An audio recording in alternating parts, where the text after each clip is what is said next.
ಅಂತ ಡಿಸ್ಟ್ರಿಬ್ಯೂಟರ್ ಅವ್ರಿಗೆ ಗೊತ್ತಿಲ್ಲ, ಅವರೊಂದು ಎರಡು ಮಾತಾಡ್ತಾರೆ. ಸುಮ್ಮನೆ ಒಂದೆರಡು ಇಂಟ್ರಡಕ್ಷನ್ ಅವ್ರಿಗೆ.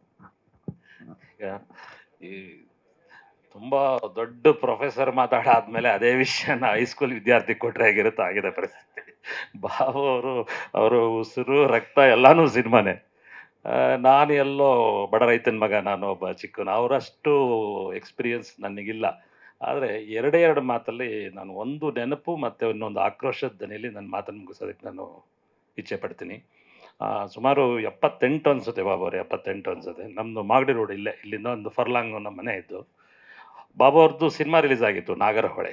ಆ ನಾಗರಹೊಳೆನಲ್ಲಿ ಒಂದು ಸಣ್ಣ ಮರಿ ಆನೆಯನ್ನು ಯೂಸ್ ಮಾಡಿದ್ರು ಅವರು. ಪ್ರಚಾರಕ್ಕೆ ಆವತ್ತಿನ ದಿನಗಳಲ್ಲಿ ಹೇಗೆ ಅದನ್ನು ಬಳಸ್ಕೊಂಡ್ರು ಅಂತ ಹೇಳಿದ್ರೆ, ಇಡೀ ಬೆಂಗಳೂರಿನಲ್ಲಿ ಅದಕ್ಕೊಂದು ಮೇಲ್ಗಡೆ ಅದರ ಹೆಗಲ ಮೇಲೆ ನಾಗರಹೊಳೆಯಲ್ಲಿ ನನ್ನನ್ನು ನೋಡಿ ಆನಂದಿಸಿ ಅಂತ ಒಂದು ಅದಕ್ಕೆ ಗೌನ್ ಹಾಕಿಬಿಟ್ಟು ಇಡೀ ಬೆಂಗಳೂರು ಪ್ರಚಾರ ಮಾಡ್ತಾಯಿದ್ರು.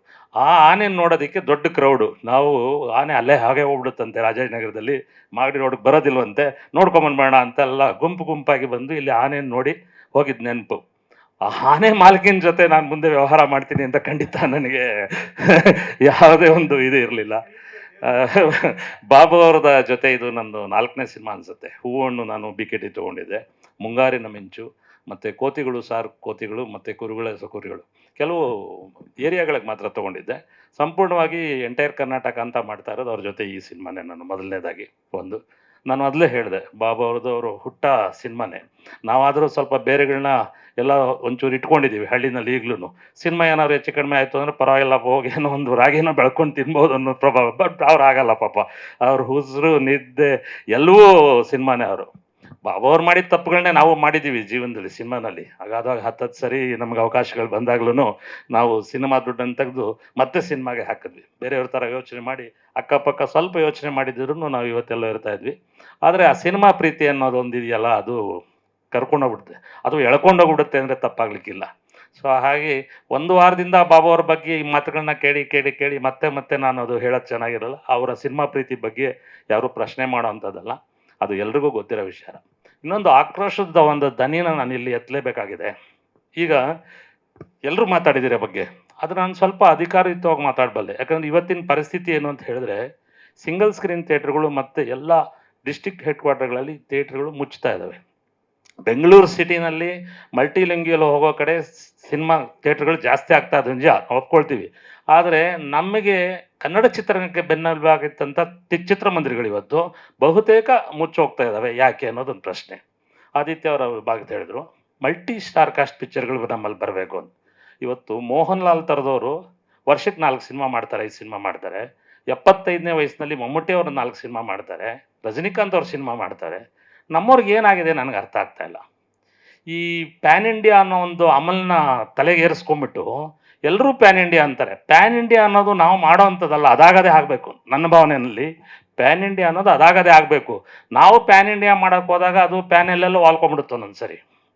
ಹಾಗಾಗಿ ಏನಾಗುತ್ತೆ, ಒಂದು ಸಿನಿಮಾ ಮಾಡಿ ಇನ್ನು 5 ವರ್ಷ 6 ವರ್ಷದವರೆಗೂ ನಾನು ಸಿನಿಮಾ ಮಾಡಲ್ಲ. ಯಾಕೆಂದರೆ ಅವ್ರಿಗೆ ಭಯ ಕಾಡ್ತಾ ಇರುತ್ತೆ. ಅವ್ರು ಏನು ಮಾಡಿದ್ರು ಅದಕ್ಕಿಂತಲೂ ದೊಡ್ಡದೇ ಮಾಡಬೇಕು ಹೊರತು ಚಿಕ್ಕದು ಮಾಡೋಕ್ಕಾಗಲ್ಲ. ಚಿಕ್ಕದು ಮಾಡಿದ್ರೆ ಎಲ್ಲಿ ಮೂಲೆ ಗುಂಪು ಆಗ್ಬಿಡ್ತೀವೋ ಅನ್ನೋ ಒಂದು ಭಯ ಕಾಡ್ತಾ ಇದೆ. ದಯವಿಟ್ಟು ಆ ಭಯವನ್ನು ಬಿಟ್ಟು ಕನ್ನಡ ಚಿತ್ರರಂಗದ ಸ್ಟಾರ್ಗಳು ಕನಿಷ್ಠ ರಾಜ್ಕುಮಾರ್ ಅವ್ರು ಮಾಡ್ತಾ ಇದ್ದಾಗೆ, ಅಂಬರೀಷ್ ಅವರು ಮಾಡ್ತಾ ಇದ್ದಾಗೆ, ಕನಿಷ್ಠ ವರ್ಷಕ್ಕೊಂದು 3-4 ಸಿನಿಮಾ ಮಾಡಿದ್ರೆ ಈಗ ಮುಚ್ಚೋಗ್ತಾ ಇರೋ ಥಿಯೇಟ್ರ್ಗಳು ಉಳಿಯುತ್ತವೆ, ಇಂಡಸ್ಟ್ರಿನೂ ಸ್ವಲ್ಪ ಉಳಿಯುತ್ತೆ. ಒಂದು. ಎರಡನೇದು, ಈ OTT ಅನ್ನೋ ಮಹಾಮಾರಿ ಅಂತ ಹೇಳೋಕ್ಕಾಗಲ್ಲ. ಯಾವುದನ್ನ ಬಂದನ್ನು ನಾವು, ಅದು ಪಾರ್ಟ್ ಆಫ್ ಅವರ್ ಇಂಡಸ್ಟ್ರಿನೇ ಅದು ಇವತ್ತು. ಅದನ್ನು ನಾನು ಖಂಡಿತ ಆ ಪದಾನ ವಾಪಸ್ ತೊಗೊಳ್ತೀನಿ. ಬಟ್ ಅದ್ರ ಜೊತೆ ನಾವು ಹೋಗೋವಾಗ ಕನಿಷ್ಠವಾಗಿ ಒಂದು ಸ್ಪೇಸ್ ಕೊಡಬೇಕಾಗುತ್ತೆ ನಾವು. ಫಾರ್ ಎಕ್ಸಾಂಪಲ್, ಇವಾಗ ಕಾಂತಾರ ಚಾಪ್ಟರ್ 2 ಪ್ರತಿನಿತ್ಯ ಇವತ್ತು 3-4 ಕೋಟಿ ಕಲೆಕ್ಟ್ ಮಾಡ್ತಾ ಇದೆ ಆ ಸಿನಿಮಾ. ಈಗ 30ನೇ ತಾರೀಕು ಅದು OTTನಲ್ಲಿ ಅನೌನ್ಸ್ ಮಾಡಿದ ತಕ್ಷಣ ನೆನೆಯಿಂದ ರಪ್ ಅಂತ ಕಲೆಕ್ಷನ್ಸ್ಗಳೆಲ್ಲ ಬಿದ್ದೋಗಿದೆ. ಜನಕ್ಕೆ ಏನಂದರೆ, 500 ರೂಪಾಯಿ ಕೊಟ್ಟು ಯಾಕೆ ಅಲ್ಲಿ ಥಿಯೇಟ್ರ್ನಲ್ಲಿ ಹೋಗಿ ನೋಡಬೇಕು, ಮನೆ ಮಂದಿ ಎಲ್ಲ ಕುತ್ಕೊಂಡು ನೋಡ್ಬೋದಲ್ಲ 50 ರೂಪಾಯಿ ಕೊಟ್ಟರೆ ಅನ್ನೋ ಮನೋಭಾವ. 4 ವಾರಕ್ಕೆ ಶತಸಿದ್ಧ ಆ ಸಿನಿಮಾ ಬಂದೇ ಬರುತ್ತೆ OTTನಲ್ಲಿ ಕನ್ಫರ್ಮ್ ಆದರೆ. ನಾನಾಗಲಿ ನೀವಾಗಲಿ ಯಾಕೆ ಹೋಗ್ತೀವಿ ಥಿಯೇಟ್ರಿಗೆ ಅಲ್ವಾ? ಸೊ ಇದನ್ನು ದಯವಿಟ್ಟು ದೊಡ್ಡ ನಿರ್ಮಾಪಕರು ಏನಿದ್ದಾರೆ, ಸಣ್ಣ ನಿರ್ಮಾಪಕರು ಇವತ್ತು ಅವ್ರನ್ನ ನಾವು ತಡೆ ಹಿಡಿಯೋಕ್ಕಾಗಲ್ಲ ಪಾಪ. ಅಂದರೆ ಅವರು ಅವರ ಲೆವೆಲ್ಗೆ ಪ್ರಚಾರನೂ ಮಾಡೋಕ್ಕಾಗಲ್ಲ, ಅವರು ಸಿನಿಮಾ ಹೇಗೆ ಇರುತ್ತೆ ಅನ್ನೋದು ಗೊತ್ತಾಗಲ್ಲ. ಅವರಿಗೆ ಸೇಫ್ಟಿಗೆ ಏನೇನು ಬೇಕೋ ಅದನ್ನೆಲ್ಲ ಮಾಡ್ಕೊಂಡು ಪಾಪ ಮಾಡಬೇಕಾಗತ್ತೆ. ಈ ದೊಡ್ಡ ಸಿನಿಮಾ ದೊಡ್ಡ ನಿರ್ಮಾಪಕರು ಅಂತ ಏನು ಕರೆಸ್ಕೊಳ್ತಾ ಇದ್ದಾರೆ, ನನ್ನ ರಿಕ್ವೆಸ್ಟು ಈ ವೇದಿಕೆ ಮೂಲಕ ಕನಿಷ್ಠ ಒಂದು 8 ವಾರಗಳ ಕಾಲ ಆದ್ರೂ ಅವಕಾಶ ಕೊಡಿ. 3 ವಾರ 4 ವಾರಕ್ಕೆ ನಿಮ್ಮ ಸಿನಿಮಾ ಓ ಟಿ ಟಿನಲ್ಲಿ ಬಂದುಬಿಟ್ರೆ ನಿಮ್ಮ ಸಿನಿಮಾ ಗಳಿಸ್ಬೋದು. ಬಟ್ ಆ ಓ ಟಿ ಟಿನಲ್ಲಿ ಬಂದ ದಿವಸ ರಿಲೀಸ್ ಆಗ್ತಂತ 10 ಸಿನಿಮಾಗಳು ಮಲ್ಕೊಂಡ್ಬಿಡ್ತವೆ ಅವತ್ತು. ಈ ರೀತಿ ಆಗ್ತಾ ಇದೆ.